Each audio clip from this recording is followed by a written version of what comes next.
viewers. Welcome to the African News Update on Top Accolade News. The headlines. Ruto's job promise for Nairobi River cleanup faces backlash over application issues. Flight disruptions to Nairobi as Ethiopian Airlines suspends services amid staff strike. Market expert Riad Beladi rejects Moroccan contract amid Algeria-Morocco tensions. Somalia bans high-rise buildings near Mogadishu airport to boost aviation safety.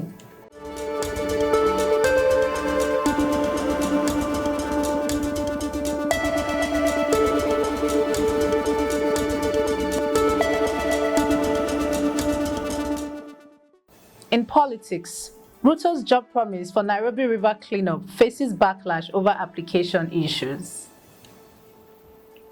Nairobi President William Ruto's promise to employ 20,000 youths for the Nairobi River cleanup project was met with frustration during the project launch in Korogocho. Despite his assurance that the initiative was designed to offer job opportunities without needed connections, the crowd expressed dissatisfaction, with many shouting about their inability to apply due to the lack of smartphones. Ruto's attempt to address the concerns was drowned out by the overwhelming discontent from the unemployed youths in the audience. Turning to business, flight disruptions to Nairobi as Ethiopian Airlines suspends services amid staff strike. Ethiopian Airlines has announced a suspension of flights to and from Nairobi due to an ongoing staff strike affecting the city.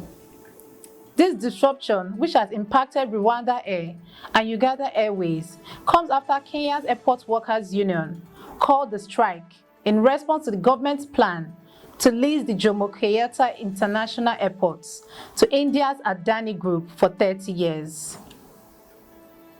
The airline expressed regrets for the inconvenience and is closely monitoring the situation, hoping for a swift resolution to monitor normal operations. Still in business, market expert Riad Beladi rejects Moroccan contract amid Algeria-Morocco tension.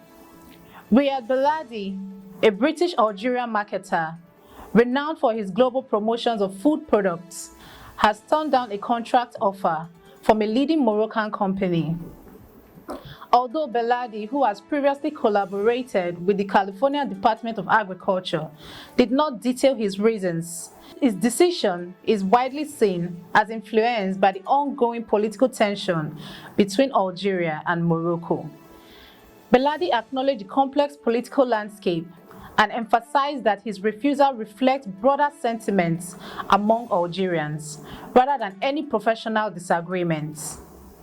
Despite praising past Moroccan collaborations and expressing hope for future reconciliation, Beladi's stance highlights how international business can be affected by political relations.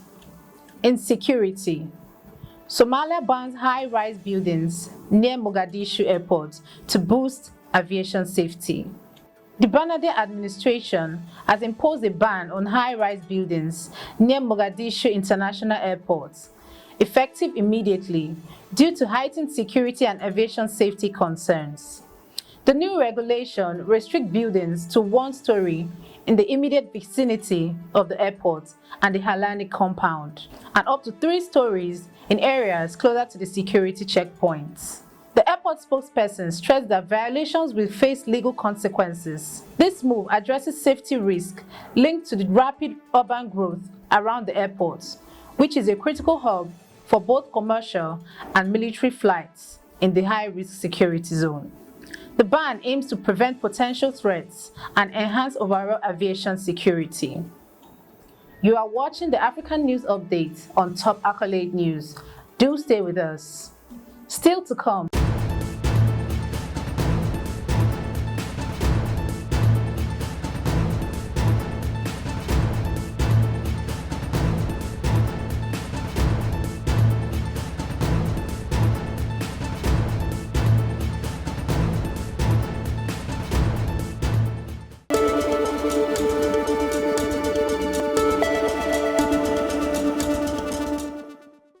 Thanks for staying with us. In conflicts, UAE accused of prolonging Sudan war by supporting RSSF. As Sudan's civil war deepens, the United Arab Emirates faces accusation of prolonging the conflict by supporting the paramilitary Rapid Support Forces (RSF). Despite the UAE's dismissal of these claims as false, Sudanese authority and the army have presented evidence alleging UAE involvement, including the provision of heavy weaponry. The dispute has escalated, with the UAE rejecting the allegations and urging both sides to cease hostilities.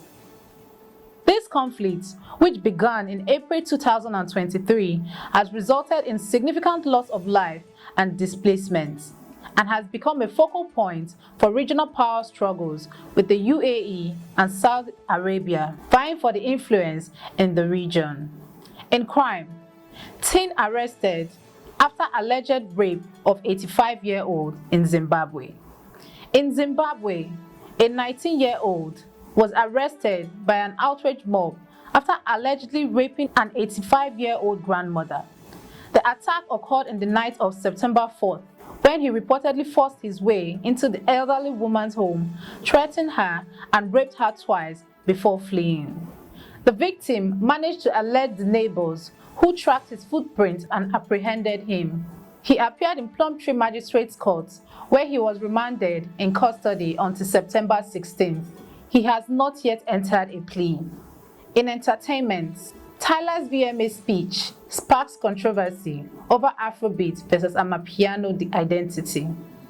At the 2024 VMAs, South African artist Tyla stirred controversy with her acceptance speech for the Best Afrobeats Award. By expressing gratitude for her win with the hit single Water, Tyla emphasized her roots in South Africa's Amapiano genre and criticized the tendency to lump all African music under Afrobeats. This sparked criticism from Nigerian observers, including media personality Dotun, who questioned why Tyla accepted the award if she felt miscategorized. Some view her comments as a disassociation from Afrobeats, highlighting ongoing tension within the African music scene. In sports, Coach Broos anticipates Bafana Bafana's improvements with Betway Premiership resumption. South African football is set to resume with the start of a new Betway Premiership season this weekend. A welcome development for Bafana Bafana, according to the coach, Hugo Broos. The league's return followed a 4-month break, during which the local football was largely inactive, except for the MTN 8 Cup. Broos, who recently saw his team draw with Uganda and secure a dramatic 95th-minute win over South Sudan in African Cup of Nations qualifiers, expressed concerns about his players' lack of match fitness ahead of upcoming crucial qualifiers. The new season is expected to improve the squad's performance. That concludes the African News Update for today. Stay tuned for more African news and developments. Thanks for joining us. I am Okocha Ojorumi. Connect and engage with us on all social media platforms. Do have a wonderful day.